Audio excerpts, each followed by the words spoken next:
Hey guys, welcome back to Blaymore, the channel where we break down weapons from video games, movies, and real history to reveal the true stories behind them. If you love iconic guns, gaming weapons, and the real engineering and history behind them, make sure you're subscribed because today's topic is huge. We're talking about the AK-47. Every gamer knows the AK.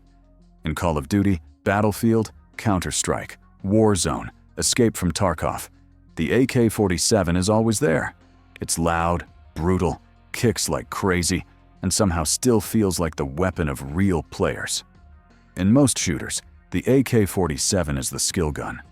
If you can control the recoil and land headshots with it, you're not just playing, you're proving something. But here's the twist. In the real world, the AK-47 was never designed as a weapon for elite, high-skill shooters. It wasn't built for esports champions or special forces operators. It was built for almost the exact opposite. The real AK-47 was created as a rifle for huge conscript armies, for young soldiers with very limited training, fighting in terrible conditions, with simple equipment, and almost no time to become experts. It had to work when the user was tired, scared, cold, dirty, and inexperienced. It had to fire when everything else failed. So how did a weapon designed for barely trained soldiers become the pro player gun in gaming culture? How did a brutally simple tool turn into a symbol of mechanical mastery? That's the story we're telling today. This is AK-47, the weapon games turned into a god. Let's rewind to where the AK-47 actually comes from. After World War II, the world is rebuilding and bracing for the next conflict. The Soviet Union is looking at its massive land armies and asking a simple question. What are these millions of soldiers going to use in the next war?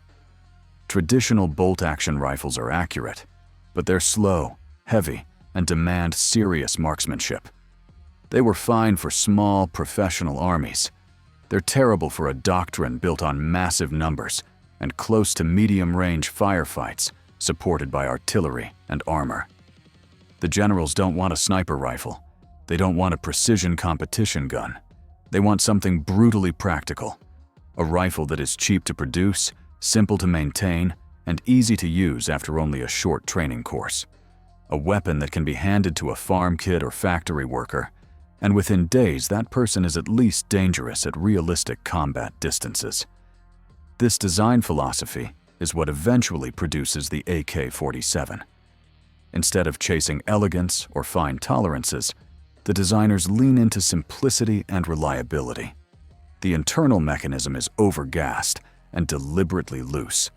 That means mud, sand, snow, and carbon have a harder time stopping it. The parts are thick and forgiving. Controls are large enough to use with gloves or numb fingers. The rifle fires an intermediate cartridge, weaker than old full-power rifle rounds, but strong enough to deliver lethal bursts at the ranges infantry actually fight at. The goal is not perfect accuracy at long range. The goal is, this still works after being dropped in the dirt, dragged through the rain, and abused by someone who barely remembers the manual.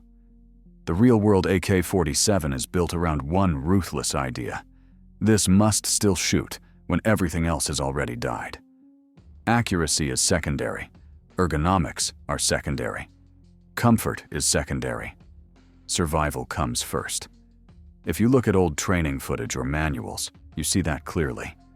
The system is designed so that a soldier with limited time on the range can still fire bursts that at least hit something. It is not a precision instrument for a sniper. It's a hammer for a giant army. Now fast forward a few decades, and the AK-47 starts leaking out of history and into culture. You see it in news footage from conflicts around the world, in revolutions, in guerrilla warfare. You see it in movies about war, crime, terrorism, and resistance. That curved magazine and that distinctive gas tube become visual shorthand for danger, rebellion, or chaos. Directors love it because audiences recognize it instantly. It's practically a logo. So when early game developers begin building shooters and need weapons for their games, they don't start from a blank page. They look at movies, newspapers, reference books, army manuals. And in all of that reference material, one silhouette shows up again and again: the AK-47. At first, the AK in games is mostly just a recognizable prop, a low-poly model with a big magazine and a loud sound. It tells your brain, this is the bad guy rifle, or this is the cheap but powerful gun.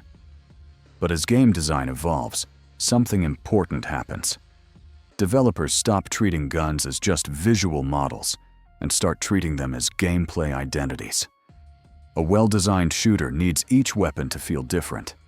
You need a stable, low-recoil rifle for beginners, a fast, low-damage option for aggressive players, a precise, expensive rifle for long-range fights, and one gun that is wild, hard to control, but insanely powerful in the right hands. That last slot, the high-risk, high-reward rifle, almost always goes to the AK-47. In game after game, the AK is tuned to hit hard, kick violently, and punish sloppy aim. It's not the easiest choice in the menu. It's the gun you pick when you want to flex your skill.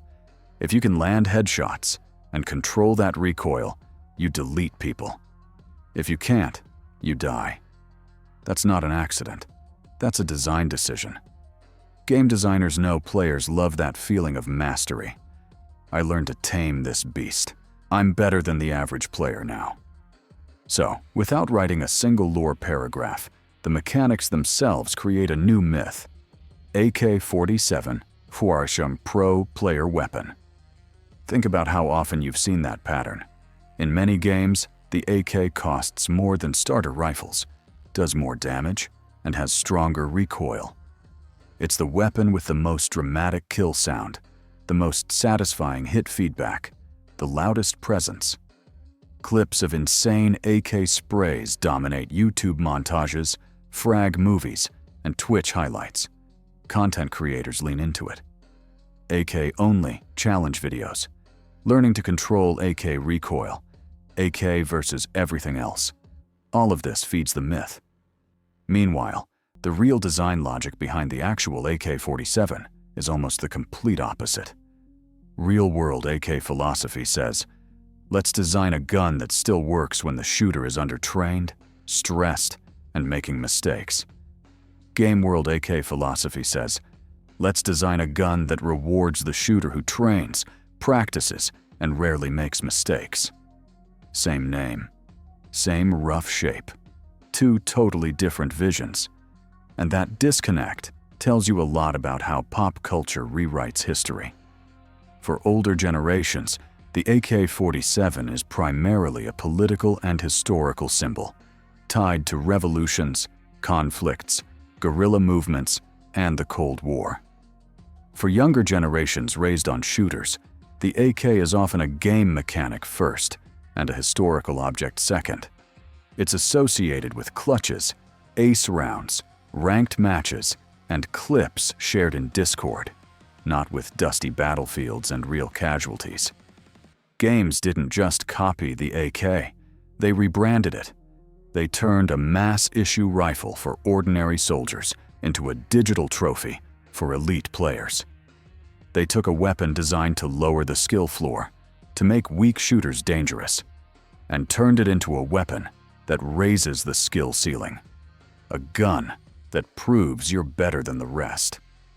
And yet, on another level, games accidentally honor what made the AK so dominant in reality.